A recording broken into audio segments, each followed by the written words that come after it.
그리고 서울 경기가 매매가도 많이 오르고 매입할 수 있는 물건이 많이 없다 보니까 그 다음 타겟으로 어딜 갔냐? 상권입니다. 선호 팀장입니다. 요즘 대출금리가 정말 많이 올랐어요. 1년 전에 모텔을 매입할 때 저축은행에서 5%대 대출을 받아서 리모델링을 끝내서 지금 이제 매출이 올라서 대환을 하려고 하니까 1금융으로 갔는데 6%입니다. 너무 당황스럽죠? 2022년 10월달 한국은행 기준금리가 3%입니다. 이 3%가 과거 9년 동안에 역대 최고로 높은 상황입니다. 이제 근래 모텔을 매매를 하게 돼서 대출을 일으킨다면 금리를 몇 프로까지 받을 수 있는지에 대해서 한번 이야기해보도록 하겠습니다.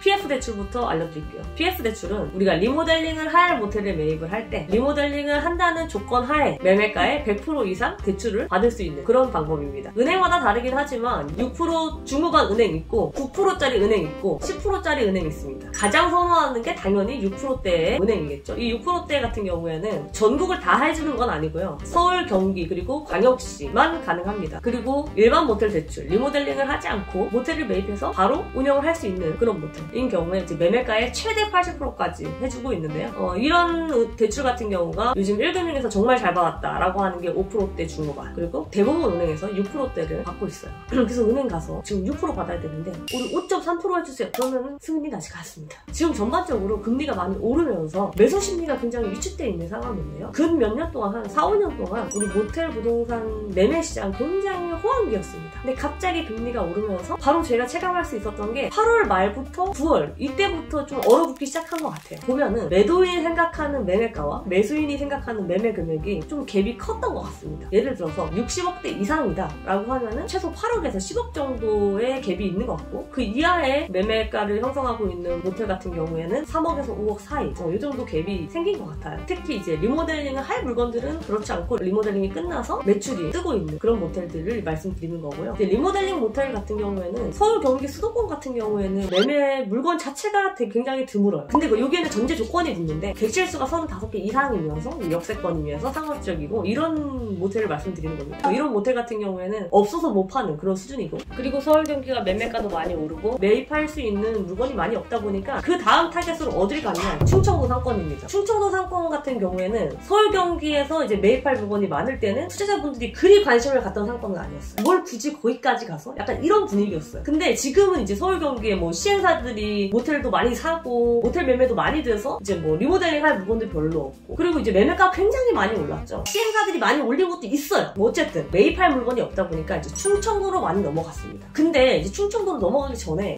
반신반의하셨던 것 같아요. 사실 가본 적도 별로 없고 그 지역도 잘 모르고 야놀자 여기어때 켜보니까 리모델링 된 집도 별로 없어. 근데 좀 될 것 같긴 해. 주변에 뭐 이제 공장도 조금 있는 것 같고 근데 다들 주저주저 할 때 누군가가 용기를 내서 땅 갑니다. 그래서 리모델링을 딱 했더니 최초 매입가는 20억대거든요. 20억대에 매입을 해서 리모델링을 해서 운영을 다 하니까 뭐 첫 달부터 1억이 넘어가는 거예요. 우리 숙박시장 같은 경우는 좀 소문이 빠른 편이에요. 왜냐면은 좀 시장이 작아요. 중개인들도 전국을 다 커버하고 또 모텔을 구하시는 분들도 사실 지역에 상관없이 많이 가시는 편이에요. 뭐 집 살 때처럼 나는 굳이 여기서 살아야 돼 뭐 이런 건 없어요. 그렇다 보니까 충청도 지역에 대해서 오픈 마인드가 된 거죠. 많은 분들이 좀 희망하는 그런 상권이 됐습니다. 이제 충청도가 영업이 좀 괜찮은 이유가 뭐냐? 주변에 이제 산단을 끼고 있어요. 이 상업지역에 이렇게 있으면 그 옆으로 산업단지들이 있습니다. 이 산업단지가 있다는 건 뭐냐면 여기서 사람들이 일을 한다는 거예요. 그러니까 비즈니스 뭐 출장객들도 굉장히 많고 근데 이 사람들이 일하고 퇴근이라는 걸 할 거 아니에요. 그럼 퇴근을 해서 어디서 소비를 하는가? 어디 가서 놀겠어요? 그 주변에 먹을 것도 있고 뭐 유흥도 있고 뭐 이것저것 있는 바로 옆에 있는 상권에 가서 소비를 하는 걸 한다는 거예요. 특히나 지하철이 잘 뚫려 있고 그런 인프라가 굉장히 좋은 지역 같은 경우에는 상권과 상권을 이동하는데 굉장히 손쉽잖아요. 근데 이런 충청도 같은 경우에는 타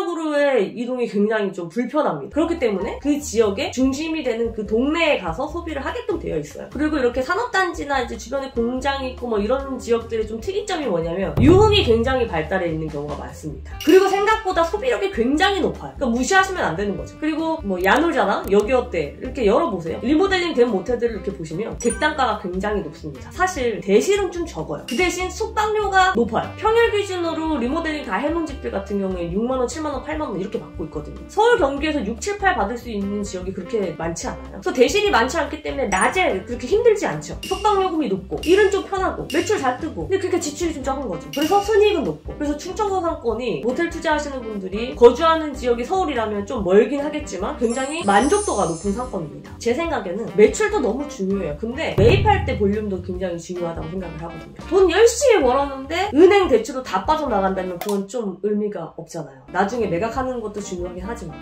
매각도 분명히 중요하죠. 그래서 앞으로는 제 생각에는 충청도권의 매매가 좀 집중될 것이라고 저는 생각을 하고 있습니다.